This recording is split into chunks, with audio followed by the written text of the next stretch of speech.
Hi, welcome back guys. This is your friend, Cabbage Head Fanfics. Back with amazing fanfiction. This is the series of What If Deku Becomes Black Cat Hero? Now before starting, please give this video a like and subscribe to the channel if you want more videos like this. Now let's get into the fanfic. It had happened. A baby girl glowing in front of her parents, leading to more girls being born with powers called quirks. Men waited patiently for their shining moment, but it never came. It was discovered that only female DNA held the quirk genes, while males had none. Over the years, the relationship between males and females shifted, with females becoming the alphas, seen as powerful beings, while males were viewed as providers for children. Dynamics among females also changed, as some were born with quirks while others were quirkless. Today, the population consists of 70% females with quirks, 10% quirkless females, and 20% males without powers. With these powers, the world adapted, creating roles for female heroes and villains. However, this is about to change, as one boy will become the first male hero, not through a quirk or outside power, but through his heroic heart and determination. This is the story of Izuku Midorya, soon to be known as Chat Noir. Izuku was playing with his toys in his room when his mother called him downstairs. "Izuku, come downstairs, please." Inko called. "Coming, mommy." Izuku replied, heading downstairs to find his mother and sister waiting for him. They put on their shoes, and Inko locked the door as they walked towards the mall. "Where are we going, mommy?" Izuku asked. "We just need to get a few things at the mall," Inko explained. At the mall, a certain blonde mother, her husband, and daughter were shopping when the mother spotted Inko and called out to her. "Inko-chan!" Mitsuki exclaimed. Inko stopped and looked at the blonde woman. "Oh, Mitsuki-an, what a coincidence." "Good to see you, Inko," Masaru added. "Oh, good to see you too, Masaru," Inko replied. The adults began a deep conversation, not paying attention to the children. "Hey Deku, how about we play a fun game?" Katsumi suggested. "Oh, sure, Kaken.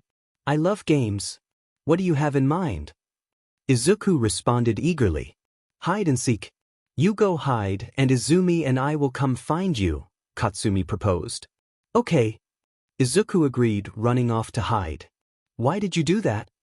"I don't want to play with my useless brother," Izumi complained. "Calm down. I have a plan. Once we find him, we'll just beat him up," Katsumi whispered. "Oh, good idea," Izumi agreed. Unbeknownst to them, Izuku had overheard their plan and was now scared. He started to run. Not long after, they found him, and a wild chase ensued until he made a sharp turn and hid in a small thrift store. "That was close," Izuku breathed, catching his breath.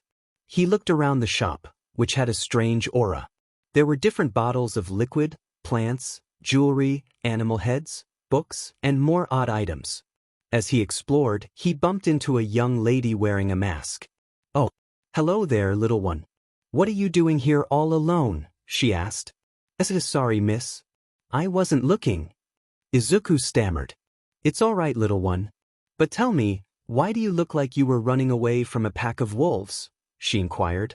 "My sister and her friend were chasing me so they could beat me up," Izuku admitted sadly. Tisk. Girls these days, always picking on little boys just because they have cool powers. "Tell you what, why don't you sit down at that table while I make us some lavender tea to calm your nerves?" she offered. Tea, thank you," Izuku replied. The mysterious lady went to the back of the store to prepare the tea while Izuku continued to look around. Soon, she returned with 2 cups of warm tea and handed one to Izuku. "So tell me about your sister and your friend. You say they were trying to trick you into a game of hide and seek so they could beat you up afterward," she asked. "Yeah, although I don't understand why they hate me so much. I literally have done nothing wrong to them, and they just beat me up without a good reason," Izuku sighed after sipping his tea. "These are dark times indeed, with males losing their rightful place in society and often being undervalued," she mused. Miss?" Izuku hesitated. "Just call me Marinette, dear," she replied. Okay, Mrs. Marinette, but if it's not too personal, what's with that box over there?" Izuku asked, pointing to a medium-sized box in the corner of the room, which looked really old and had a Chinese symbol on it. "Oh, that's just an old jewelry box that holds some of the jewelry I sell in this store. Do you want to have a look?" Marinette offered. "Yes, please," Izuku agreed. Marinette walked over to the box, picked it up, and brought it over to the table where Izuku was sitting. When she opened it, there were 7 pieces of jewelry on display. 2 were brooches resembling a butterfly and the tail of a peacock, while the others included a necklace that looked like a fox's tail, a comb shaped like a bee, and a bracelet resembling a turtle's shell. The 2 pieces in the middle were earrings with a ladybug spots pattern, and finally, a ring, black as night with a neon green paw that looked like it was made of emeralds. "That one is really cool," Izuku said, pointing at the ring. "I see you have good taste. That ring is a real beauty, but no one seems to want to buy it," Marinette noted. "Really? Why?" Izuku asked. "Who knows? But since you seem to like it so much, would you like to have it?" Marinette offered. "And no, I couldn't. It wouldn't be right." Izuku protested. "I know, but I believe you will need it much more than I do," Marinette insisted. With that, Izuku took the ring and put it on his finger, feeling a strange energy flowing through him. "Anyway, I think it's best if we get you back to your mother," Marinette suggested. "Yeah, but how?" Izuku wondered. "Take that door and continue down the path. You'll find your mother fairly quickly," Marinette instructed. "Thank you, Mrs. Marinette, for the help," Izuku said as he walked off. Izuku's POV. It has been about 2 years since I met Mrs. Marinette and received the black cat ring, which I discovered had magical abilities. That is how I met Plague, the god of destruction, who is now my sensei and teaches me how to control my powers.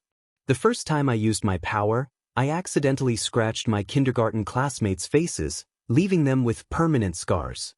After that incident, I became known as the first male with a quirk, and the girls who had bullied me in the past left me alone, though I suspect it was more out of fear than anything else. I started to receive attention from adults and female heroes, and I decided to use my powers for the greater good and become the first male hero. Third-person POV. Bakugou had not yet returned due to her surgery, but the teachers ensured she received her homework.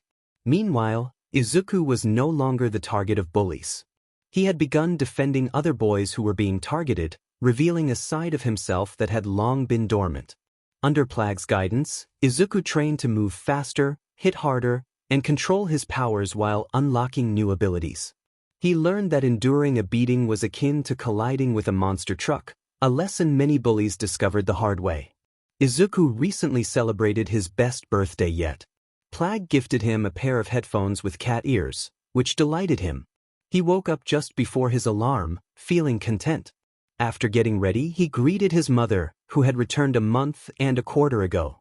They enjoyed Katsudon together, discussing plans for the school break. As he finished his meal and put on his shoes, his mother offered to walk him to school. Inko smiled at his response, proud of the positive changes in him since meeting Plague. Though he still stuttered, he had become more responsible and helpful around the house. She believed he would grow into a great hero, perhaps even greater than All Might. Izuku said goodbye, closing the door behind him as he headed to school with his headphones on, the music loud enough for others to hear. Suddenly, he collided with someone. "Ow," he grunted, quickly apologizing. "I'm so sorry, I wasn't low." "Izuku, is that you?" a familiar voice interrupted. He looked up to see a woman with blonde, spiky hair. "Aunt Mitsuki, you're back," he exclaimed, hugging her. "Well, look at you all grown up. You look like you're 2 years older than your messy black hair," Mitsuki teased. "Oh, where's Inko? Did you lose her, Izuku?" "No, I'm a big boy now," he replied with a grin. "Well, see ya, Annie. I've got to get to school. Bye." Mitsuki watched him weave through the crowd, wishing her own child would be like him instead of calling her an old hag. Ever since Katsumi got her quirk, people had spoiled her, placing her on a pedestal and making her feel invincible. She began picking on those she deemed weaker. Mitsuki wished someone would help her daughter see the error of her ways. Meanwhile, Izuku arrived at school and was about to sit down when he felt a rush of warmth and was knocked against the wall. Though unhurt, he sensed all eyes on him. What are you so happy about? That makes me mad. You're worthless, trash, even more than these rejects. Katsumi's voice echoed through the classroom. As Izuku stood, he noticed a hole in his shirt and approached the teacher for a replacement. In his mind, he thought, tell me about it. DKU. Stop ignoring me or you'll regret it, you quirkless loser, Katsumi continued. Izuku wondered how her vocal cords could withstand such strain. As she approached, he felt a surge of anger rising within. Katsumi paused, noticing something different about Izuku. His eyes glowed neon green, the whites turning black, and his pupils transforming into slits. He looked at her with an intensity that startled her. Why is he looking at me like that? She thought, feeling a chill run down her spine. Back off, he muttered, and it felt like a punch to her gut. She instinctively stepped back, realizing she was near his bag. It was a large yellow bag, slightly open, revealing a green and black headset with cat ears. So the nerd got a gift, it must be important, she thought, her ego pushing her to act. She aimed her hand at the bag, ready to unleash her quirk, but suddenly felt pain in her arm. Izuku had grabbed her wrist, his nails sharp and piercing her skin. I said back off, he snapped, his expression fierce. Me, she stammered, retaliating with an explosion aimed at his face. All it did was kick up some dust and momentarily push his head back. I won't say it a third time, Bakugou. If you don't back off, I will retaliate, Izuku declared, his voice steady and commanding. Katsumi was taken aback. He spoke to her as if they were equals, as if he were better than her. Anger flared within her. Just then, a classmate approached, warning her, Bakugou, maybe you should leave him alone. You don't want to end up like the rest of us. She turned to see a boy from kindergarten, his face marked with a scar, trembling not from fear of her, but of Izuku. What had he done to instill such fear? As Izuku walked away with his bag, Katsumi felt the pain in her arm fade. She asked her classmates what was going on, and they recounted how Izuku had once gone mad in kindergarten, scratching faces with his claws and overpowering everyone who crossed him. They spoke of how he had faced older students, leaving them with broken bones and scars. Rumors spread that he possessed a hidden quirk that gave him the abilities of a black cat, making him the first male with a quirk. Katsumi was determined to find out the truth behind Izuku's transformation. Izuku was now 8 years old, still attending the same school, enduring Katsumi and Izumi's antics. Despite their attempts to bully him, he often reminded them that their explosions weren't powerful enough to bruise him, only enough to send him flying or rip his uniform. If not for the school's supply of clothes in his size, he would have been in trouble. As he packed his bag, his headsets resting around his neck, he recalled how, 2 months ago, he discovered they were nearly indestructible after Izumi had thrown them off a cliff. Izuku was just finishing his 30-mile run, wearing a white t-shirt and shorts, complemented by his signature red Jordan shoes. He sat down on the sand, music blasting in his ears, feeling the rising heat of the sun on his skin and the cool wind blowing across his face as his black hair whipped around him. After a few hours of relaxing, he checked his watch and saw it was about 6 o'clock in the afternoon. He decided to head home and took a shortcut through a tunnel. When he reached the other side, he saw a group of heroes in fighting positions. A lady remarked, "The street is too small, I would just cause destruction." Death Arms added, "I can't use my quirk either because I would just hurt those girls." Kamui Woods chimed in, "I can't do anything either." Izuku was confused about what was happening and climbed on top of a building. He spotted Katsumi and another girl with white and red hair trapped by a sludge villain and surrounded by a wall of fire. "Please, save my friend." Izuku pleaded. "Please, save my little sister." Fuyumi echoed. Without hesitation, Izuku leaped off the building into an alleyway, fully aware of what he needed to do. He hoped no one would recognize his true identity as he shouted, "Plague, claws out." Meanwhile, 2 girls were struggling to free themselves from the grip of a sludge villain. Katsumi yelled defiantly, "Let me go, you piece of snot." Nearby, Vicky was reporting live from the scene. "We are at the incident where a sludge villain, previously captured by All Might, has escaped and taken 2 hostages. The heroes are unable to act for fear of harming innocent citizens or the 2 captured girls. Wait, what is that? Suddenly, neon green strings shot into the Sludge villain, giving the girls a chance to escape. The heroes were bewildered by the unexpected turn of events. A black figure resembling a cat stood before the villain, ignoring everyone else. The figure wore a black leather bodysuit with green accents, a black belt resembling a tail, and a light blue bell with cat paws. Its eyes glowed a toxic green. Vicky continued her report. It seems a mysterious figure has appeared on the battlefield. But is this person a hero or a villain? Let's find out. As Izuku entered the tunnel, the slime attempted to attack him, but he dodged swiftly and kicked the villain in the eye. "Dim you brat. Those were my meat shields," the Sludge villain snarled. Izuku evaded another attack and kicked a fire hydrant, sending water into the air. He spun his baton to extinguish the firewall and retreated into the tunnel, ignoring the hero's calls to return. "Who is this kid?" Kamui Woods wondered aloud. "I don't know, but he looks cute," a lady remarked. "He's going to get hurt. We should step in," Death Arms suggested. But Izuku warned them, "Don't. If he gets you, he'll use your quirks to hurt innocent people." The pros hesitated, taken aback by his words. Vicky reported, "As we see, this mysterious person is single-handedly taking on the Sludge villain." Suddenly, All Might arrived, shouting, "Texas Smash!" He defeated the Sludge villain and contained it. Turning to Izuku, he said, "Nice work, kid." The crowd cheered as the pros approached him. Izuku quickly grabbed a smoke grenade and declared, "Ninja vanish." Transforming into his cat form, he slipped into a nearby alleyway.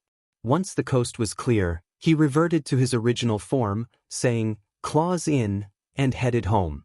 The next day, news of the mysterious black cat who saved Katsumi spread throughout the school. Izuku later learned that the other girl was Shoka Todoroki, the daughter of the number 2 hero, Endeavor. The day proceeded as usual for Izuku until lunchtime. Sitting under a tree, listening to music and eating cup noodles, he heard someone calling his name. Removing his headphones, he saw a boy from his class running toward him. The boy slowed down, stopping a few feet away, cautious due to Izuku's reputation for defending himself fiercely. "Are you going to tell me why you were looking for me, or are you just going to stand there and stare?" Izuku asked. "WWL?" The boy stammered. "The pro hero Eraserhead and Principal Nizu are here to recruit students for UA. They heard about your reputation from other schools and asked me to bring you to the principal's office so they could talk to you." Izuku was surprised that the underground hero and the principal of UA had heard about him and wanted to speak with him. "Give me a sec," he replied. After getting ready, he followed the boy to the principal's office, where Eraserhead and Nizu were already waiting for him. "So, you must be Izuku Midorya. I've heard a lot about you," Nizu began. "Thank you, but I'm guessing you heard about me through the other schoolgirls I fought," Izuku replied. "That is true, and I must admit I was not expecting you to defeat a group of girls with powerful quirks, especially a boy who took down the Sludge villain with such ease," Nizu admitted. Everyone in the room, including Izumi and Katsumi, who were eavesdropping, was in shock, except for Izuku and Eraser. "Well, I'm not surprised you figured out my secret, being the smartest person in Japan, if not the world. I'm curious how you found out about my alter ego," Izuku said. "If you're curious, I might as well tell you. It happened a few weeks ago when we were looking for students to attend UA," Nizu explained. A few weeks prior, Nizu and Eraser were at a school a few hours away from Izuku's school. "Remind me again why you brought me along?" Eraser asked. "Because you have a keen eye for those with potential for the hero course," Nizu replied. As they walked past a corner, they overheard a group of girls talking. "How on earth did you let that boy beat you?" one girl exclaimed. "Oh, shut up. He was much stronger than us with that black cat quirk of his," another girl defended. "Yeah. Besides, you weren't there, so you don't know anything," a third girl added. "Exactly. You weren't even there, so you have no say in this," the second girl reiterated. "Excuse me, ladies, for butting in, but we heard your conversation and were wondering what you were talking about," Nizu interjected. Oh, this move. You see, 3 weeks ago, we heard a rumor that a boy at Aldra Junior High had received a quirk, so we went to check it out. We found him beating one of our classmates in a fight, and we challenged him to put him in his place, but instead, we were the ones who got beaten. So far, no one has been able to defeat him, and those who dared to challenge him ended up with serious injuries, one girl explained. Not to mention, anyone who bullied other boys near him ended up with scars, like the one he left on my sister, another girl added, pointing to the scar on her sister's left eye. That is a bad scar, Izawa commented. Everyone come quick. Jackson has challenged the black cat to a fight, a random girl shouted. Black cat? Izawa inquired. That's the nickname people have given him, the third girl explained. They walked to the back of the school, where a crowd of students had gathered in a circle around two individuals. One was a girl with short blonde hair and brown eyes, her expression fiery with anger. The other was a boy with raven black hair streaked with neon green, looking thoroughly annoyed. A girl from the crowd announced, "Welcome, everyone, to the showdown between the black cat and Jackson. In the left corner, we have our school's undefeated champion, Laziali Jackson. Will she maintain her title, or will her reign end today?" The crowd erupted in cheers. And in the right corner, we have the one and only black cat, the first male to possess a quirk. He's been climbing the ranks, defeating every challenger. Will he prove that males can be heroes and claim the throne of fighters? Let's find out. The crowd went wild with anticipation. The girl continued, "Fighters, are you ready?" Jackson sneered, "Bring it on, you cat freak." Izuku replied with a dismissive, "Whatever, let's just get this over with." As they assumed their fighting stances, the match commenced. Izuku quickly dominated, effortlessly dodging Jackson's attacks and ending the fight swiftly by knocking her unconscious. The announcer declared, "And Jackson has been defeated. The black cat has ended Jackson's reign and claimed the crown of fighters." The crowd cheered wildly, but Izuku, unimpressed, simply walked away. "Back to the present," Nezi remarked, "and here we are now." Izuku nodded. "That explains everything. But why did you want to talk to me?" Izawa interjected, "We discovered you were the one providing us with information on the villain organizations trying to rise." Izuku shrugged. "Oh yeah, I did that. But what does that have to do with you wanting to talk to me?" Nezi explained, "You're an excellent fighter, intelligent, sneaky, and always aware of your surroundings. You possess great power, making you a significant threat to any villain. We'd like to invite you to join UA's hero program." Izuku was taken aback, as were the two eavesdroppers behind the door. "I would be honored to join UA," he said. Nezi smiled. "Glad to hear it. The entrance exam starts in a few months. See you there." On the day of the entrance exam, Izuku woke up, dressed in his workout clothes, and donned a simple gray jacket. "I think I'll take my motorcycle to avoid Izumi and Katsumi," he thought. After a quick breakfast and a farewell to his mom, he headed to his bike and rode to UA's lot, lost in thought until an angry voice interrupted him. "Get out of my way, you extras!" Katsumi shouted.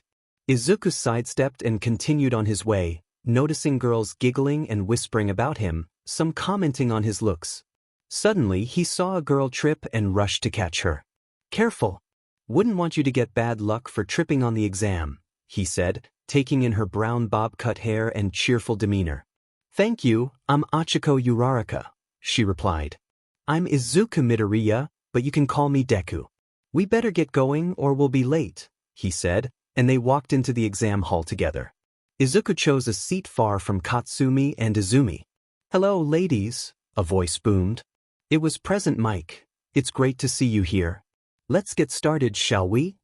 He explained the exam details, including how they would earn points by defeating various robots. While Present Mike spoke, Izuku, with his hood up, mumbled to himself about his plans, fiddling with his ring. "Excuse me? Can you tell me what the meaning of the fourth robot is? This is quite unprofessional for UA teachers. And you, girl with the hood, stop mumbling and take it off," a voice interrupted. Izuku stood up. "Listen, if you had let Present Mike finish, you would know that the fourth robot is a zero-pointer, which should be avoided. It's also stated on the paper. As for me, he said, removing his hood, I'm a boy and mumbling is a habit. I was planning for the exam. My ring is something I can't turn off. If you jump to conclusions like this, you should think before you speak. It can cause harm to you and those you're trying to save. He took his seat again, as did the girl who had interrupted. As the exam began, Izuku noticed Achiko looking nervous. Before he could speak to her, the same girl from before was about to say something, but he cut her off. Don't even think about it.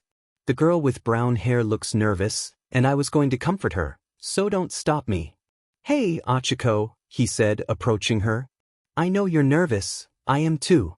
But whatever happens, I know you will do great. You just need to believe in yourself. Just then, the doors opened, and Izuku wasted no time, running into the city and starting to destroy robots. Why did that boy run in? They haven't said go yet, someone exclaimed. What are you doing? In a real emergency, there's no signal. Follow the black-haired boy. Present Mike instructed. Izuku continued smashing robots, transforming into a panther and roaring as he tore through them. He heard a cry for help and saw a small purple-haired girl trapped under rubble. He rushed in, shredding the robots that held her captive. Hey, it's okay now, see ya, he said as he ran off, unaware of the thoughts he had sparked in her mind. Meanwhile, in the control room, Principal Nizu, Eraserhead, All Might, and a few other heroes were observing. It looks like we have a lot of great participants, Nizu noted. Yeah, All Might agreed. Isn't that the boy from before? A female hero remarked. Wait a minute, doesn't he look familiar? Another added. That's the kid from the Sludge villain incident, someone exclaimed, watching Izuku transform into a black tiger with neon green stripes as he helped other participants. He seems to be handling himself well, Eraser said. We'll just have to see how he deals with the true aspects of the exam, Nizu replied, pushing a button to continue monitoring. Back in the exam, Izuku took a breath, letting Plague rest. He felt the rubble shift and saw the zero-pointer.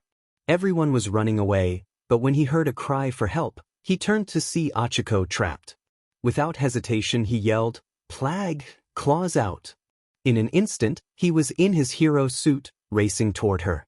Cataclysm, he shouted, forming a black ball in his hand and touching the rocks, turning them to dust. He picked Achiko up bridal style and carried her to safety. You stay here, he instructed. Wait, Deku no. Achiko protested. As Izuku sprinted toward the robot, he overheard murmurs from the crowd. Some questioned his actions, noting that the robot wasn't worth any points. A girl with glasses observed, Wait, he saved that girl. There were supposed to be hidden points in the exam. In his jungle cat form, Izuku climbed to the top of the robot's head, using his claws for balance. Determined to protect his friend, he executed a daring move. Ultimate destruction, he shouted. As his hand touched the robot's head, it began to crack and disintegrated into dust within seconds. Izuku landed gracefully on the ground, performing flips and somersaults before achieving a perfect landing. Time is up, Present Mike announced. In the teacher's box, Nezzy applauded while the other heroes watched in shock. Man, that kid is something else, female ectoplasm remarked. Midnight added, I must say, I'm impressed. All Might nodded. He did an excellent job saving that girl. Aizawa concluded, looks like he's accepted to go to UA. Exhausted, Izuku lay on the ground, muttering, CC Claws Iron, before reverting to his human form. Breathing, he felt a gentle kiss on his cheek and saw Recovery Girl offering him a lollipop. Go ahead, young man, take it. It will restore your strength, she encouraged. Too tired to resist, Izuku accepted the lollipop and murmured, Jay, just help Achiko. She has a twisted ankle. Recovery Girl reassured him, Don't worry, young man. I will tend to her shortly. You just sit here for now and gather your strength. 2 weeks later, while enjoying Katsudon, Izuku received death glares from Izumi when their mother burst in, exclaiming, Izuku, Izumi. They're here. She moved 2 letters at them and left. Izuku and Izumi stared at their letters, willing themselves to open them. As they tore them open, 2 metal discs emerged, projecting holograms of all might. I am Hiri in a hologram. Young Midoriyas, you were both simply amazing. You, Mr. Midoriya, were the only one who rushed in without hesitation. You have a total of 250 points. I bet you're asking yourself why I only had 125 villain points. You see, young Midoriya, what kind of hero school would we be if we didn't consider those who went out of their way to help others? You certainly did, young Midoriya, with all the other examinees you helped, especially that time when we released the 0-pointer. You risked your life just to save someone else. The true qualities of a hero are shown in times of crisis. So, young Midoriya, welcome to your hero academia. You also did well at the exam, young Izumi. The screen went black as she showed her hand. Tears of joy streamed down Izuku's face. He had made it. His mother hugged him tightly, while Plag chimed in, "You made it, little kitten." There was no doubt. Plag smiled as Mama Midoriya wept with joy, though Izumi felt a pang of jealousy. On his first day at UA, his mother asked, "Izuku, you have your handkerchiefs, right?" "Yes, Mom," he replied.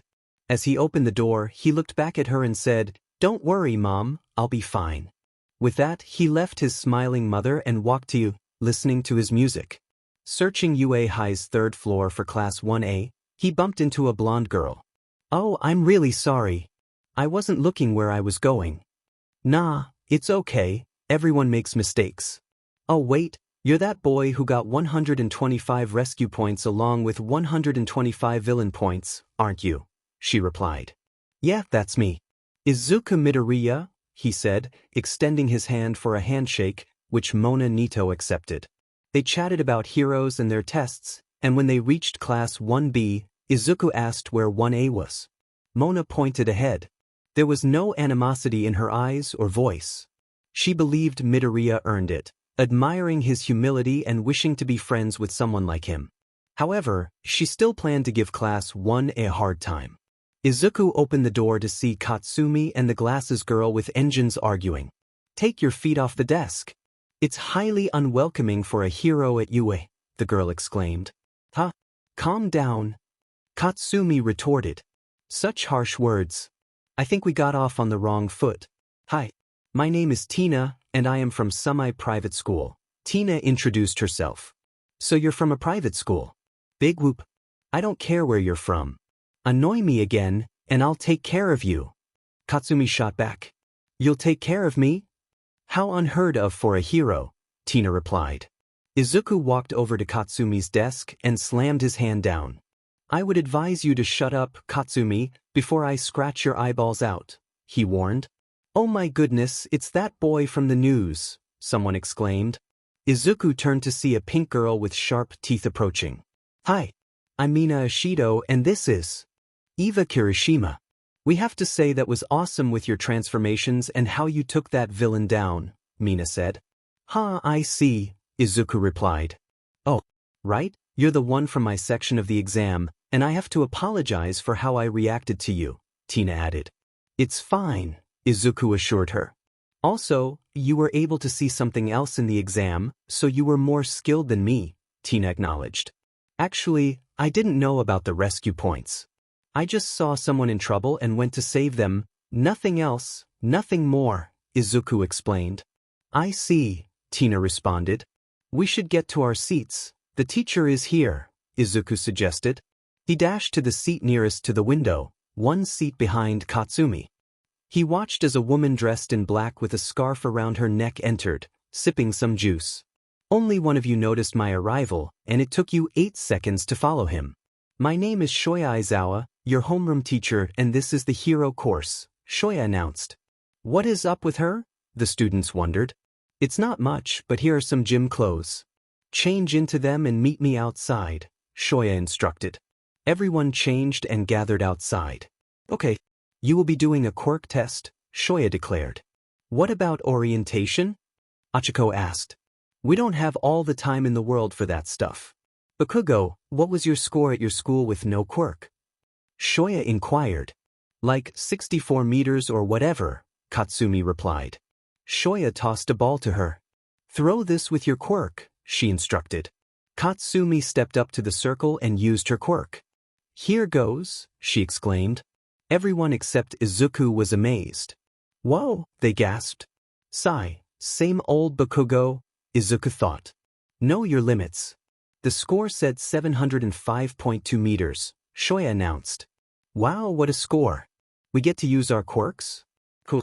This will be fun, the students exclaimed. Oh, Izuku reacted. Fun? Fine then, last score is expelled, Shoya declared. What? The students protested. You can't do that, it's not fair, Achiko argued. Shoya was about to respond when Izuku spoke up. Izuku stood firm, his voice filled with conviction. Fair? Life isn't fair here. Whether you're a hero or a civilian, not everything goes your way. Trouble and danger can appear out of nowhere. Before I got my power, I was bullied for wanting to be a hero, so don't lecture me on fairness. Please continue, Aizawa-sensei. The room fell silent, everyone momentarily stunned by his words. Shoya nodded in agreement. Couldn't have said it better myself, Midorya. Let's begin. The first test was the 50-meter run. Tina raced against Frog Girl, finishing in 3.04 seconds, while Frog Girl clocked in at 5.58 seconds.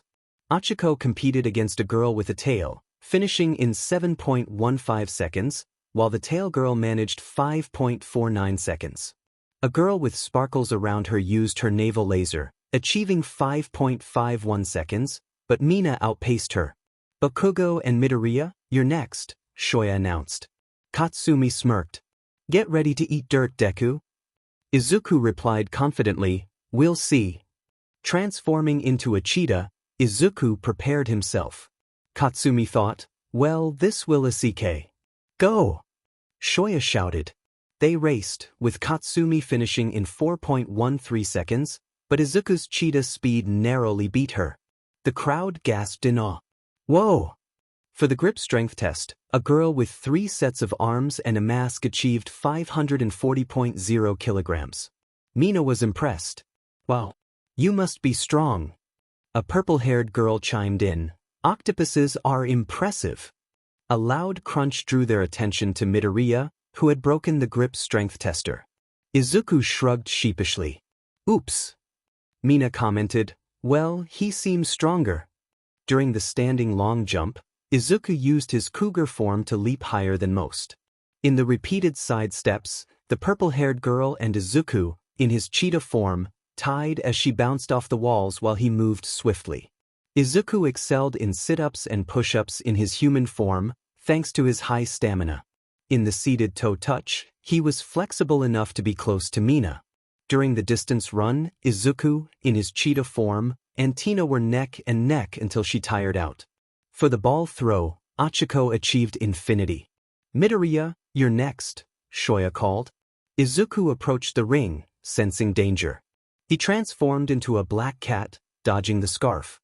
Why are you still holding back? Shoya questioned. You've only used 3 forms. Izuku replied, I have many forms, and it's better not to reveal all my tricks. Can I erase her head? Shoya considered this. Smart, and you know my hero name. Show me that you have the drive to be here, be creative. Izuku turned to a girl with an ice and fire quirk. Hey, can you make me an ice wall, please? The girl hesitated. Okay. She created an ice wall, and Izuku threw the ball. Then, he shot the ball with a destruction string and a catalyst, transforming into a lion. With a loud roar, he raised his arm, glowing green, and pushed the ball until it was out of sight. He transformed back into Izuku, breathing. How was that for creative, sensei? Shoya checked the score. 900 kilometers. The crowd was in awe. Whoa! Not bad, Shoya admitted. As the results were announced, Shoya said, okay, here are the scores. Izuku was first, Katsumi second, Shoto Todoroki third, Momo fourth, Kyoka seventh, and Marinette last. Mira protested, no. Now I'll never be able to see the cute hunk. Everyone's sweat dropped at her outburst. Shoya reassured them, relax, no one is being expelled. This was a test to push you to your limits. Relief washed over everyone. Okay, Change and head back to class, Shoya instructed. Izuku added a warning, but don't let your guard down. She expelled an entire class last year because they didn't meet her expectations. With that, everyone was grateful they hadn't been expelled. In the dressing rooms, the girls were changing when Mira called out. Hey, look, a hole in the wall and it leads to the black cat hunk of a man. Tina scolded, Marinette, we must not do this stuff. Momo agreed, yes, she's right. Mira shrugged. Come on, it's fine. Besides, he could do the same to us. The girls blushed at the thought. Izumi scoffed, yeah, right? Izuku wouldn't do that, he's way too dense. Mina teased, Izuku? Is he your boyfriend? Izumi was appalled. EW. Why on earth would I have a thing for my own brother? Everyone except Izuku exclaimed, brother. Kyoka realized, so that's why you always walk to school together. Mira, still peeking, mused, I wonder how good he is in bed? Kyoka playfully slapped her. That's enough. Izuku couldn't help but blush at the girls' conversation, his senses heightened. Back in class, Shoya instructed, all right, introduce yourselves. I'm going to sleep, so wake me when you're done. Mina began, okay, my name is Mina Ashido, and I can shoot acid from my hands. Eva followed, I'm Eva Kirishima, and my quirk is hardening, I can harden my body. Mezi introduced herself, I'm Mezi Shoji, and I can use my duplicated arms to create eyes, mouths, and ears. Kin wrote on the erase board, my name is Kin Koda, and I can talk to animals and tell them what to do. Rina said, I'm Rina Sato, and I can eat sugar to enhance my strength. Mashi shared, my name is Mashi Ojiro, and I have this tail, but I know martial arts to help me. Yuna added, I'm Yuna Aoyama, and I can fire a naval laser from my belly button. Dina stated, I'm Dina Kaminari, and I can fire lightning. Hana explained, I'm Hana Siro, and I can shoot tape from my arms. Toru introduced herself, I'm Toru. Hagakure, and I'm pretty much invisible. Izuku interjected, really? Because I can see visible things. Toru was surprised. Wait, what? Please tell me what I look like. Kyoka warned, after this introduction, if he starts mumbling, it will go on forever. Anyway, I'm Kyoka Jiro, and I have these earphone jacks that allow me to hear with them. Fumi said, I'm Fumi Tokoyami, and I can summon my friend and partner, Dark Shadow. Dark Shadow greeted, yo. Tsuyu introduced herself, I'm Tsuyu Azui, and I can do pretty much anything a frog can do. Mira shared, I'm Mira Marinette, and I can take these great balls from my hair and stick them to anything, but I can bounce off them. I'm also a bit of a flirt and can't wait to check out some cute guys. Izuku shivered at her words. Momo stated, I'm Momo Yayarozu, and I can create anything with the lipids of my body. Tina introduced herself, I'm Tina Ida, and I have engines on my legs to run fast. Achiko explained, I'm Achiko Uraraka, and I can touch anything with my 5 fingers and negate its gravity, but using it too long makes me nauseous. Shoka shared, I'm Shoka Todoroki, and I can use half hot, half cold. I mostly use my ice. Katsumi declared, I'm Katsumi Bakugou, and I can create explosions from the sweat on my hands. Finally, Izumi introduced herself, I'm Izumi Midorya, and I have a telekinesis quirk that allows me to levitate things with my mind. The group turned their attention to Izuku, who was engrossed in a notebook, mumbling to himself. Katsumi called out to him, Oi, Deku! Your turn, but Izuku remained absorbed in his notes. Azui gently prompted, Midoriya-chan, it's your turn to introduce yourself. Startled, Izuku apologized, oh, sorry. He cleared his throat and introduced himself, my name is Izuku Midorya, but I like to be called Deku. As you can tell, I'm male, and I possess the Black Cat Ring, which grants me the power of destruction and the abilities of a feline.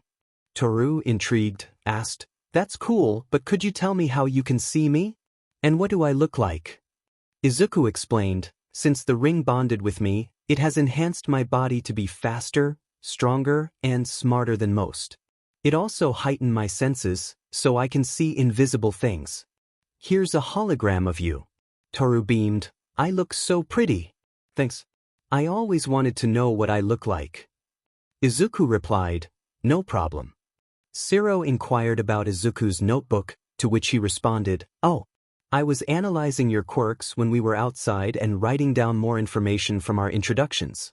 The mumbling is just a habit I have. Shoya concluded the session. Okay, that's all, you can leave.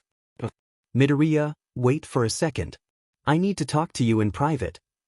Azui bid him farewell. See you tomorrow, Midoriya-san. In private, Shoya relayed a message. Neji told me to tell you that she would like you to look into the Yakuza group. Izuku nodded. Yes, ma'am. I should have the info by the end of the month. Shoya thanked him. Thank you, Midoriya. You may leave. The next day, Izuku rode his motorcycle to school, using his pass. Other students watched in awe as he walked past them to his class. The day proceeded normally, except for Present Mix's attempts to entertain them in English. When it was time for their heroics lesson, the students were surprised to see their teacher. I am here. All Might announced, entering the room like a hero. Dina exclaimed, I can't believe it, it's really All Might. Eva noted, so she is a teacher. Tsuyu observed, hey, look, she is wearing her Silver Age costume. All Might introduced herself, hello. I will be your heroics teacher, and for today's lesson, we will be doing battle training. Katsumi and Izuku echoed, battle training? All Might continued, and what better way as heroes than to wear our hero costumes? She revealed suitcases containing their hero suits. Go ahead and change, and we will meet at Gamma B. The class changed into their hero suits, and All Might complimented them. You all look great. Achiko noticed Izuku. Wait, Deku-kun, why aren't you in your costume? Izuku quickly transformed. Oops, give me a sec. Plague claws out. A green light flashed, and when it subsided, Izuku stood in a new hero costume. Achiko admired. Wow. You look cool, Deku-kun. I wish mine was more detailed, since it's a skin-tight suit. Izuku reassured her, hey, it's fine. You can always change it later. Kyoka approached. I must say, Midoriya, this is one impressive hero costume. Izuku smiled. Thank you, Jiru-san, and please call me Izuku. All Might interrupted. Enough talk. Here is the objective. You will be in pairs. One team will be heroes, the other team will be villains.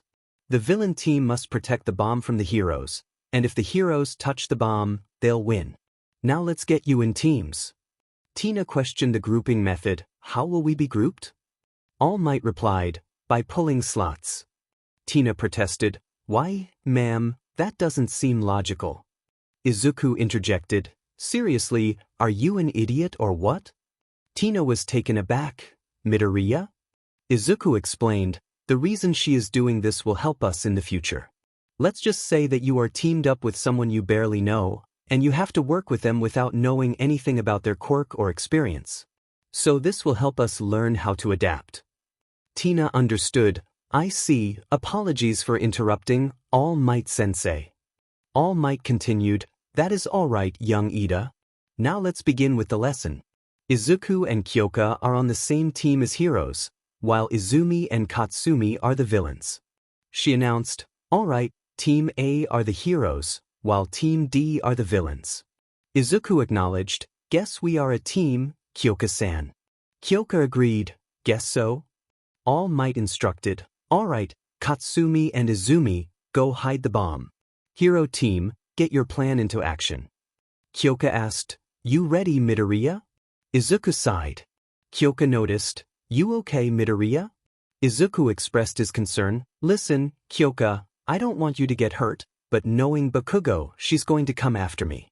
So I think it's best if you go looking for the bomb while I deal with Bakugou. Kyoka gave a thumbs up, all right. As the hero team entered, Izuku heard Bakugou's footsteps and signaled Kyoka to hide. They both concealed themselves behind a pillar, waiting to ensure they weren't heard. Izuku whispered, all right, you go looking for the bomb, I'll deal with her. Kyoka whispered back, you got it. Izuku handed her an earring communicator, let me know when you find the bomb through this. Kyoka put it in her ear and gave him a thumbs up. As she sneaked away, Izuku stepped out of hiding. Bakugou attempted a sneak attack, but he blocked her blow with his hands. Kyoka spoke into the communicator, "Midorya, you okay?" The smoke cleared, revealing Izuku unharmed. Katsumi was shocked. "What? How were you able to resist that?" Izuku explained, "My suit is proof against bullets, knives, explosions, and elemental attacks, so your quirk won't affect it." He communicated with Kyoka, "Kyoka, go get the bomb. I'll handle Bakugou." Kyoka confirmed, "You got it." In the observation room, Eli remarked, "Wow. Midoriya took that blow from Bakugou." Achiko was impressed. "For someone with no powers, I'm impressed by how much he took." Aoyama observed, "It seems that Kyoka has found the bomb." Back in the battle, as Bakugou charged at him, Izuku pulled out his baton, leaped over her, and struck her ribs. She turned to kick him, but he blocked it and activated the taser. Mowed on his baton, hitting her in the chest. Katsumi screamed, "Eh." In the observation room, Dina exclaimed, "Did he just shock Bakugou?" Rina questioned, "What kind of weapon does he have?" Back in the battle, after Bakugou was shocked, Izuku took the opportunity to escape and blend into the shadows, trying to communicate with Kyoka. "Hey, Kyoka, what's the situation? Did you find the bomb?" Kyoka replied, "Yeah, it's on the 5th floor, but Izumi is protecting it." Izuku decided, "Okay, I can leave Bakugou here." Just then, he heard a noise behind him and saw Bakugou. She taunted, "Very stealthy, Deku, but now I'm charged." Izuku was puzzled. "What are you talking about?" Katsumi stood confidently, explaining the power behind her gauntlets. Her quirk allowed her to produce a nitroglycerin-type sweat, which fueled the gauntlets for larger explosions. With a sly grin, she taunted, "All I need to do is pull this trigger." "So, Deku, are you scared now?" In the observation room, Eli exclaimed, "All might, Bakugou has gone crazy." Mina added with concern, "She's going to hurt Izuku." Back at the battle, All Might warned, "Bakugou, you'll kill him." Katsumi dismissed the concern, saying, "He'll be fine as long as he dodges." Izuku, unfazed, put his baton back on his hip and prepared himself. "Take your best shot," he challenged. As Katsumi pulled the trigger, an explosion surged toward him. But Izuku was ready. He activated his tech, redirecting the explosion with an uppercut toward Izumi and Kyoka. "Kyoka, hold on to something," Izuku shouted. "Right." Kyoka responded, bracing herself. The explosion left a hole in the ceiling. Using his baton, Izuku ascended to the next floor, trapping Izumi with a net. He noticed Bakugou flying toward them, poised to unleash another explosion. "Kyoka, touch the weapon," Izuku urged. "Okay," Kyoka replied, reaching out. But before she could, Bakugou struck Izuku with a massive explosion. In the aftermath, All Might's voice boomed, "The hero team wins." Kyoka cheered, "All right, we did it." Izuku? She turned to see a black cat stretching and rolling on the floor beside an unconscious Katsumi. With a roll of her eyes, Kyoka remarked, "You silly kitty." The cat transformed back into a black-haired boy, who then picked up Katsumi and carried her to Recovery Girl's office for healing. In Recovery Girl's office, she examined Izuku. I see you're mostly unharmed," she noted. "But you do have a few scratches and a sprained wrist. Rest it for a week, and it will heal nicely. You may head back to class." "Thank you, Recovery Girl, for the help," Izuku said gratefully. "You're welcome, young man. Have a nice day." As Izuku returned to Class 1A, he was greeted by a rush of classmates. "Midoriya, you're back!" Eli exclaimed. "I can't believe you held your own against Bakugou. She's super strong." Hana added, "Your dodging skills were amazing." Mina chimed in. "But you should take more care of yourself," Momo said with concern. "I know, Yamomo, but I'm fine really. Just a couple of scratches and a sprained wrist, which will heal quickly," Izuku reassured them. "I'm just glad you're not seriously injured," Mashi said. "Yeah, me too. Anyway, we should get going before Aizawa-sensei gets mad." With that, they resumed their day, wondering what tomorrow would bring. Elsewhere, a voice asked, "Shigaraki, are you ready?" Yes, Shigaraki replied. To be continued. Izuku's POV. After breakfast, I brushed my teeth and grabbed my motorcycle keys. On my way to UA, I spotted Momo walking along the sidewalk. Hey, Yamomo! I called out. Oh, Izuku. What a surprise to see you here, she replied. Want a ride to school? I offered. Sure. That would be very much appreciated. She hopped on the back of my motorcycle and I handed her a spare helmet. Safety first. As we arrived, we saw a crowd of reporters blocking the school entrance. Why are there so many reporters? Momo asked. They must have found out that All Might is working here now, but I know a way to get inside, I said. And what kind of idea would that be? She inquired. I pressed a button on my keys, and my motorcycle transformed into its second mode. Since when did your motorcycle do this? Momo exclaimed. It's a secret mode I had installed for emergencies, I explained. We bypassed the reporters and I drove straight at the wall. Instead of crashing, I pressed a button on the handle, and one of the guns shot out a light blue ball of light that hit the wall, creating a portal to the other side. Once through, I drove to the parking area as my motorcycle returned to normal. Your motorcycle could really help out in hero work, Momo remarked. I know, but we should get inside before Aizawa-sensei gets mad. As we entered class and sat down, Aizawa began discussing our combat training. I have to say, most of you did an excellent job, but there are some flaws. Bakugou, you need to control your temper. Todoroki, you can't just freeze the entire building, you have to be careful with your partner. Marinette, stop being a distraction. Most impressive of all was Midorya. I was surprised. The others had powerful quirks that made them stand out, so I wondered how I had impressed Aizawa in combat training. You did some good planning and thinking ahead of your opponent, Aizawa continued. Thank you, sensei, I replied. Anyway, today's task will decide the fate of your future. You'll all need to pick a class representative. Is it another quirk test? I wondered. Oh, just normal school stuff, the class thought, except for me. Everyone raised their hands, eager to be class rep. In a normal class, a class rep is just extra work, but at UA, it's a way to show leadership and get noticed by heroes. Everyone quiet. We shall do this with an election, Tina announced. It's obvious you want us to vote for you, the class thought. As everyone cast their votes, I chose Momo since she could handle the responsibility. I also wanted to be class rep, but I doubted anyone would vote for me since I'm a guy. Well, Achiko might, but not the others. When the votes were counted, I was shocked to see I had 5 votes and Momo had 2. Wait, I got more votes? I thought. Okay, you idiots who voted for him? Katsumi shouted. What, did you seriously think people were gonna vote for you? Hana replied. The FCK you say? Katsumi retorted. Anyway, the class rep is Midorya, and our deputy is Yaoyorozu, Aizawa declared. I don't know how I got this position, but I'll do my best to be the best class rep, I said. After the vote, it was time for lunch. I sat with Achiko, Tina, Shoka, Tu, Tokoyami, Ojiro, Momo, and Kyoka. So why did you guys vote for me? I asked.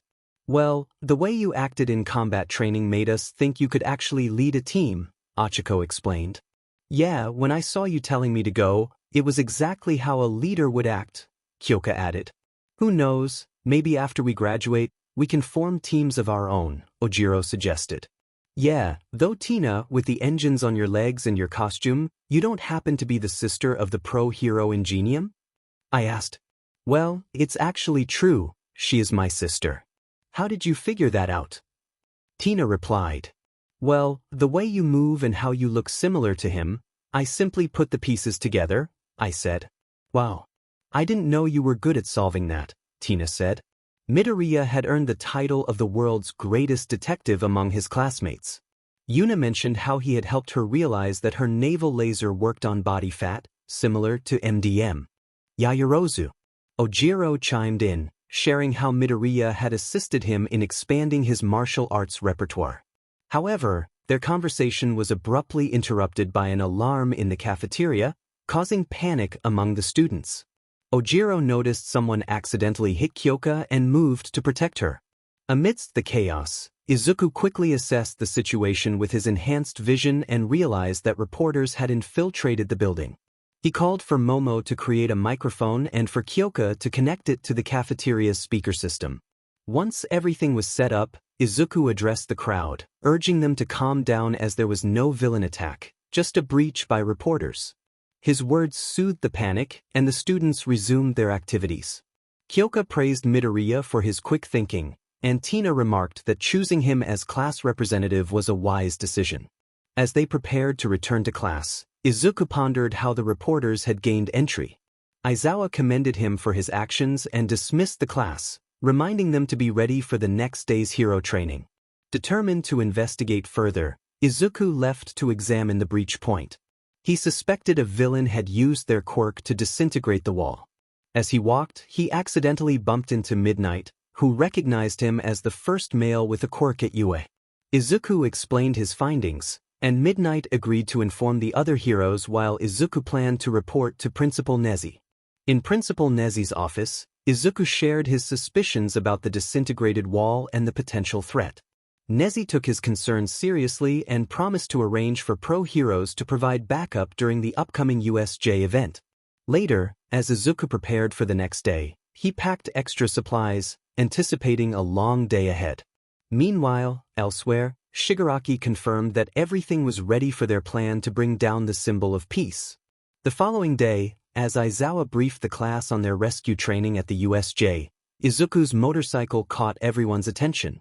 He demonstrated its transformation capabilities, impressing his classmates. Before heading to the training site, Izuku discreetly instructed Tina to return to UA and warn Principal Nezi if necessary.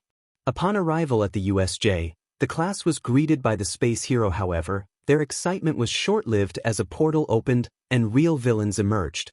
Izuku's suspicions were confirmed, and he quickly alerted his classmates to the danger. Aizawa ordered 13 to protect the students, while Izuku urged Tina to carry out her task. As the villains introduced themselves, Izuku charged forward, ready to confront the threat, leaving his classmates calling after him in alarm. A villain with guns for hands aimed at me, prompting me to leap over him and strike with my baton. Another villain approached, and I swiftly swept him off his feet and struck again. Just as one villain was about to sneak up on me, Mrs. Aizawa intervened, kicking him in the face and landing beside me. "Midoriya, it's reckless of you to jump into battle," Aizawa admonished. "Well, someone has to protect my classmates," I retorted angrily. "Sigh, all right, you have a point," Aizawa conceded. We spotted the mist villain again, and this time she teleported everyone to different areas of the USJ, though some students managed to avoid being teleported. "Damn it." She separated the students, Aizawa cursed. "Don't worry, I'll find them," I assured him. "How?" "I placed tracers on them when they weren't looking." "Pretty smart and stealthy," Aizawa acknowledged. I retrieved a device from my belt and tracked everyone down. I found Momo, Jairu, and Dina together in one area, just as a villain was about to attack Momo. I jumped down and used my teacher to shock the villain. "Shocking," I quipped. "Izuku!" Momo exclaimed. "What are we gonna do?" Jairu asked.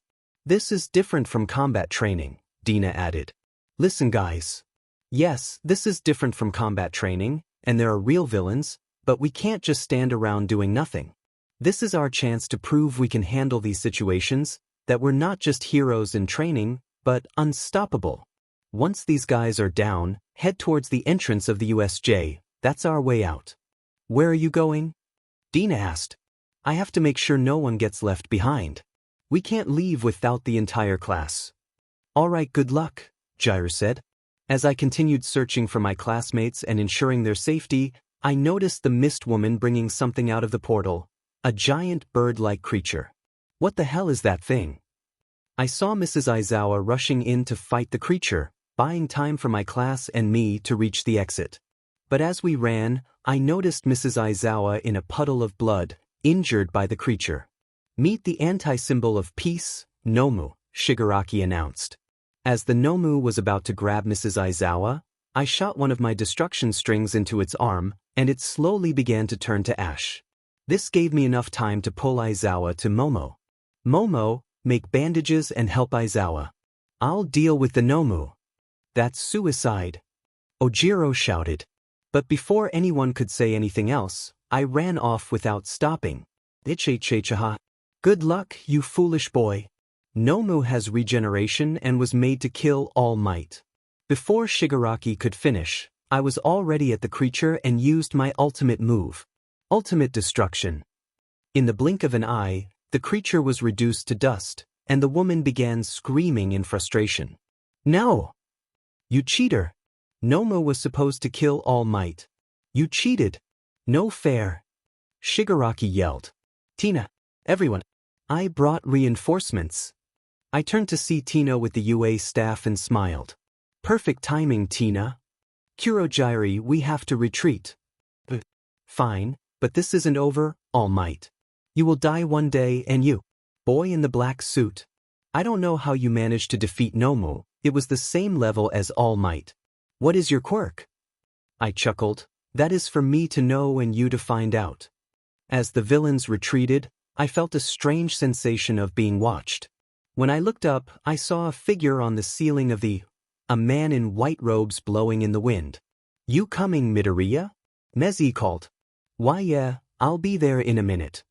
But when I looked again, the man was gone, leaving me with many unanswered questions. Who was he?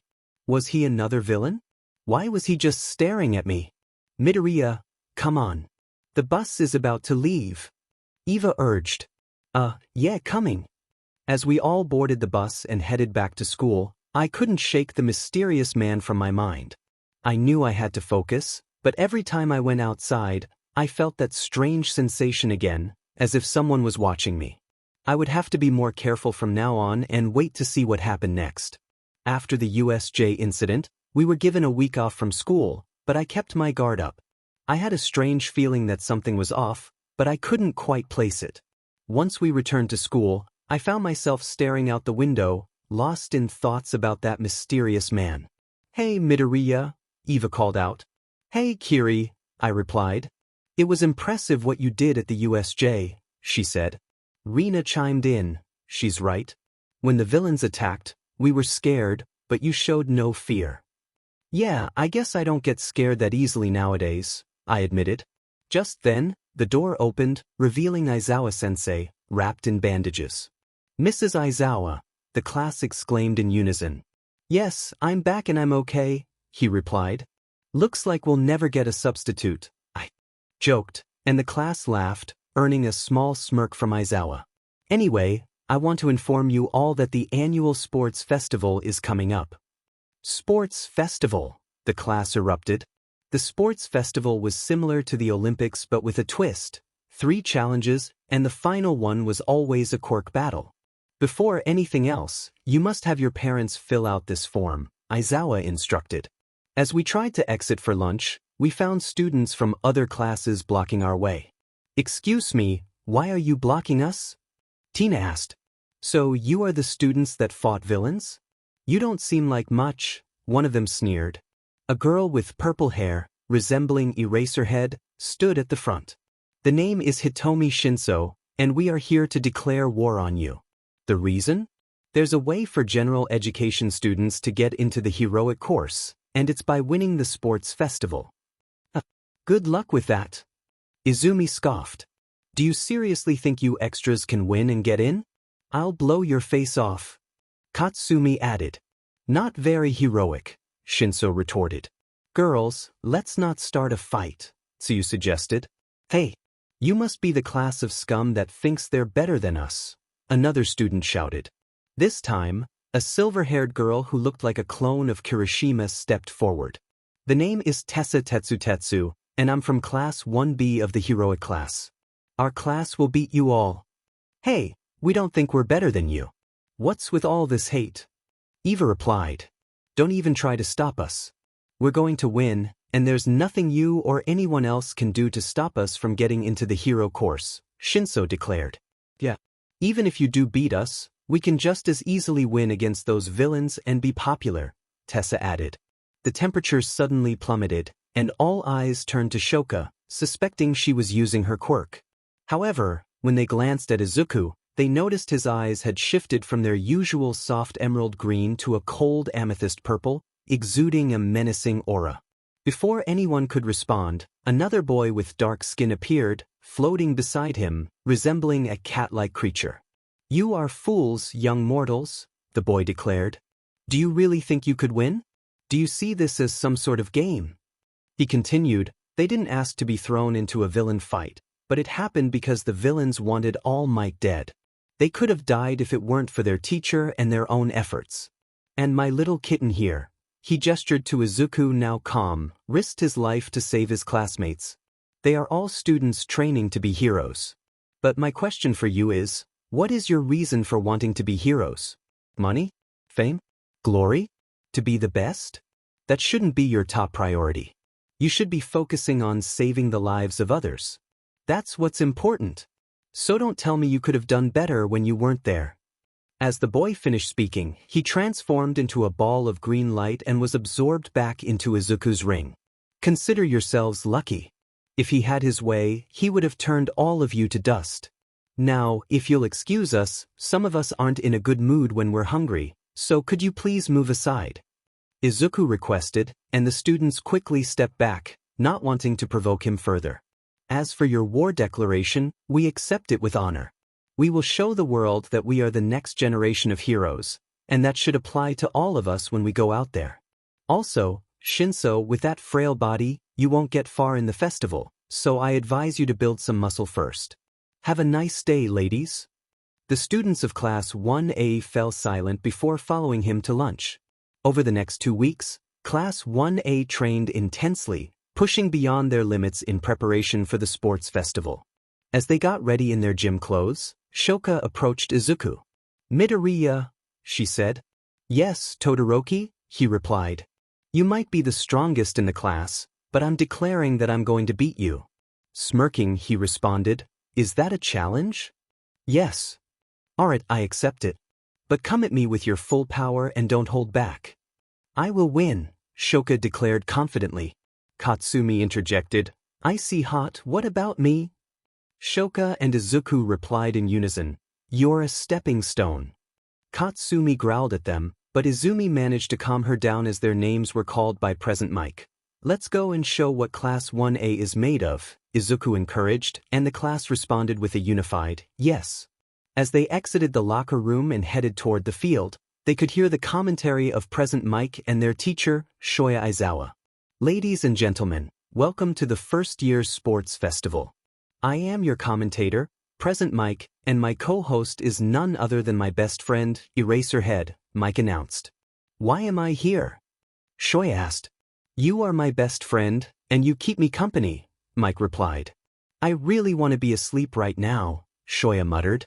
"I am hurt, Shoya," Mike said, feigning offense. "Shut up and continue," Shoya retorted. "Right, sorry. All right, ladies and gentlemen, this class was attacked by villains a couple of weeks ago, and they survived with the help of their classmate, who is the first ever male with a quirk, so let's give it up for Class 1A. Mike exclaimed. As Class 1A emerged, they were greeted by cheers from the crowd.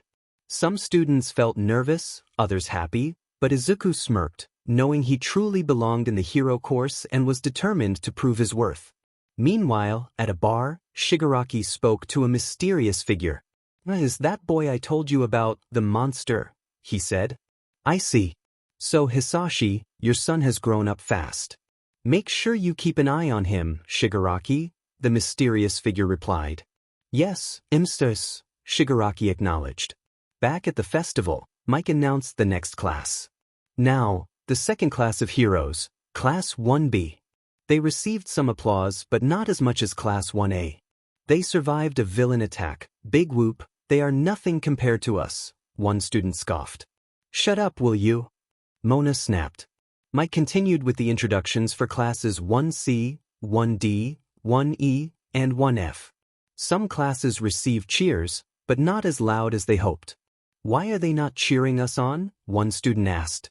"Because of Class 1A, and more importantly, Izuku Midorya, the one who single-handedly took down the monster meant to kill All Might," another replied. Izuku glanced over at Shinso, noticing she looked more muscular, indicating she had taken his advice. As they prepared for the festival, Midnight appeared in her costume, causing the males in the audience to blush and comment. "Isn't that a bit revealing for a high school event?" Tokoyami remarked. "Agreed," Dina added. Midnight called out, "All right, would the Class 1A representative, Izuku Midorya, come forward to give a speech?" As Izuku approached the stage and stood in front of the mic, he took a deep breath. "Today is not about who has the most flashy quirk. This is about showing the world that we are meant to be heroes. We will demonstrate that anyone can be a hero, regardless of whether their quirk is weak or unconventional. If you have the heart of a hero, then train with all your might. Show those who didn't believe in you that you can do it. We are here to show the villains that we will bring peace to this world. Anyone can be a hero if their heart desires it. Class 1A to 1F, forget what people say about your quirks. Every quirk is unique. You are the only one holding yourself back from your potential. Show the world that you are meant to be heroes, and that one day there will be balance in society again." As he finished, the crowd erupted in cheers, and some students from other classes began to cry, inspired by his words. That was an appealing speech. "Thank you, Midorya. Please return to your classmates," Midnight said. As Izuku walked back, he high-fived his classmates and received their praises. Classes 1C through 1F approached him, bowing in gratitude for the courage he inspired in them. Midnight announced, "All right, this wheel will determine the first event of the festival." She spun the wheel, and everyone watched eagerly. As it slowed down, she declared the event, Obstacle Race. The rules of the obstacle race are simple. You must cross the field from the starting point to reach the finish line and advance to the second event. You will face various challenges, obstacles, and traps along the way. Only the top 50 will be able to pass. Let's get this show on the road. Everyone ready? Midnight explained. As they prepared at the starting line, some students focused intensely. Get set. Midnight called. Izuku thought to himself, all right, time to show everyone what I am made of. Go! Midnight shouted, and the race began. Izuku swiftly transformed into a cheetah, gaining a head start and quickly catching up to Todoroki before overtaking her. As he heard the familiar sound of 0 pointers from the entrance exam, he shifted back to his human form. Utilizing his destruction strings, he reduced them to dust before resuming his cheetah form and continuing his run. The commentator, Mike, exclaimed, "Holy moly! Izuku Midorya just obliterated all the 0 pointers without breaking a sweat and is the first one heading towards the tightropes." Midnight warned, "If you fall, you are automatically disqualified from the race." Izuku confidently thought, "Easy." He transformed into a cougar, leaping across the gap, then quickly changed back into a cheetah, showing no signs of stopping. Mike was amazed. Wow. Aizawa, what on earth are you teaching your students? Shoya, also known as Aizawa, replied, I'm not teaching them anything. Izuku is the strongest in my class, having trained himself in ways I could never have taught him. His determination and unpredictable mind make him a formidable opponent. He's a force to be reckoned with. Mike quipped, You heard that, folks? Aizawa is a horrible teacher. Shoya retorted, What was that, Mike?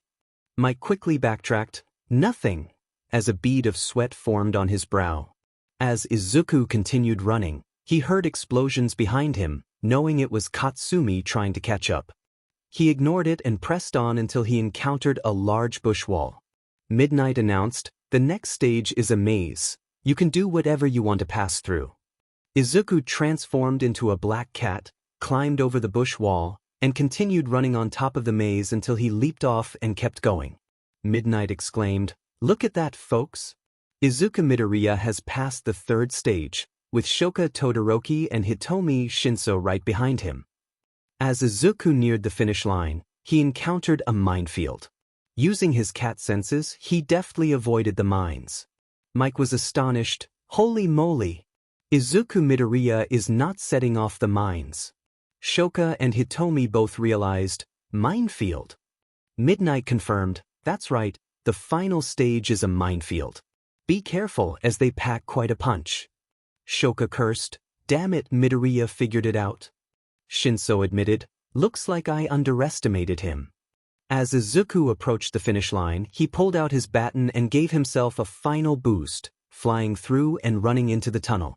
Midnight declared, "First place goes to Izuku Midorya."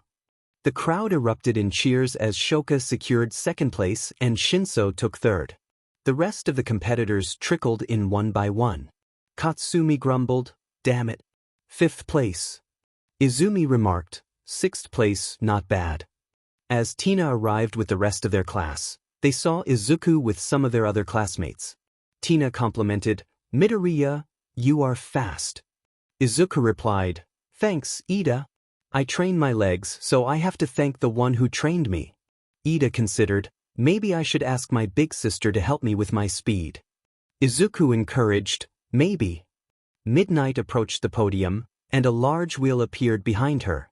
The 50 students who placed will advance to the next stage, and now it's time to choose the next event for the second round, she announced. As she spun the wheel, it turned for a minute before slowing down and stopping on.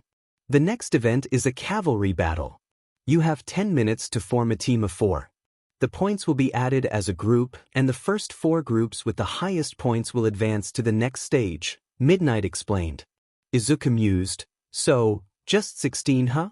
Midnight continued, "Alright, the points are as follows. 50th place gets 5 points, 41st place gets 10 points. She continued listing points until reaching first place. And finally, first place is worth 1 million points. Izuku realized, "I see how this works now." He noticed that most students were eyeing him as a target, but with his training, he felt confident. Controlling his emotions, he smirked at them, signaling them to bring it. Midnight urged, "You now have 10 minutes to form your teams. Go!" Initially, no one approached him because he was seen as a big target, but that soon changed. Achiko called out, "Hey, Deku! Let's be a team." Izuku gratefully responded, "Thanks, Achiko. For a second I thought I was on my own." Achiko reassured him, "Come on, just because you have lots of points doesn't mean I'll stay away from my best friend." Izuku agreed, "Alright, we just need 2 more people." Mei interjected, "Hey, let me join. I saw how your gadgets worked from the USJ security footage, and they were amazing." Izuku thanked her, "Oh, thanks. But who are you?" Mei introduced herself, "I'm Mei Hatsum from the support department." Izuku nodded, "Alright, we just need 1 more person and I know who." He scanned the crowd and found the perfect candidate. "Hey, Tokoyami, join my team," Izuku called. Tokoyami was surprised, "Seriously?" Izuku confirmed, "Yes. I need both you and Dark Shadow." Shadow inquired, "Me?" Izuku affirmed, "Yes, because I have the perfect plan to win." Tokoyami was intrigued, "I'm all ears." As Izuku explained the plan, everyone agreed, and they got into position. The cavalry battle commenced, and immediately everyone rushed toward them. Anticipating this, Izuku had given Ochako, Mei, and Tokoyami soundproof pods to wear. As the crowd surged, he threw one of his ninja stars at the walls and pressed a button. The stars emitted ultrasonic sound waves, causing everyone except his team to cover their ears. This distraction allowed them to seize the opponent's headbands. As they aimed for Shoka's headband, Izuku noticed Katsumi had destroyed his ninja stars to stop the noise. Once everyone calmed down, they realized their headbands were gone, and his team had them. Katsumi managed to snatch one headband, but it wasn't the one worth 1 million points. Eventually, the cavalry battle concluded with Izuku's team winning, Shoka's team coming in second, Katsumi's team in third, and Tetsu's team in fourth. After the battle, Shoka wanted to talk to Izuku, so he followed her. Unbeknownst to them, Katsumi and Izumi had followed as well. In the hallway of the arena, Izuku waited with Shoka to talk. "You know we don't have all day, so are you gonna talk or what?" Izuku prompted. Shoka confessed, "Today I broke my vow to never use my fire side." Izuku guessed, "And I'm guessing that's because of your mother, the number 2 hero Endeavor?" Shoka confirmed, "Yes. My mother has an obsession with beating All Might. She decided to do something that made my blood boil." Izuku inquired, "What?" Shoka revealed, Have you heard of quirk marriages? Izuku was shocked. Are you? Shoka explained, I am a product of that marriage. My mom bought my sperm donor from my aunt's family with money. She gave Biarj to my 3 other sisters, whom she called failures until I was born with both my mother's and aunt's quirks. Since then, she trained me relentlessly until I broke down. It affected my aunt, who lived with us at the time. She gave me this scar because my eyes reminded her of my mother. She poured boiling water into my eye, then panicked and ended up in a mental hospital. Izuku sympathized, dang, that is rough. But at least you have me, and I will be there to support you if you ever need me. Shoka expressed her determination to defeat Izuku Midorya, hoping to prove a point to a certain witch. Izuku, unfazed, simply sighed and replied, whatever you say. As they returned to the field for the final competition, Midnight announced the upcoming battle tournament. The preliminary matches were set, with Izuku facing Hitomi Shinso in the first round. The crowd buzzed with anticipation as Midnight called for the contestants to take their places. Achiko and Tino wished Izuku good luck, and he thanked them before stepping forward. Midnight asked if the competitors were ready, and both Izuku and Shinso confirmed they were. With the signal to begin, Izuku charged at Hitomi, who attempted to use her brainwashing abilities against him. However, Izuku, having learned to control his emotions, remained silent, frustrating Hitomi. She taunted him, trying to provoke a reaction, but Izuku stayed focused. He quickly disarmed her by sweeping her legs and kicking her out of bounds. Midnight declared Izuku the winner, and the stadium erupted in cheers. Izuku approached Hitomi and offered her a hand, saying, I'm not trying to impress anyone. I'm doing this for me. I don't need anyone's approval. Also, I think it's about time someone said these words that no one has told you in years.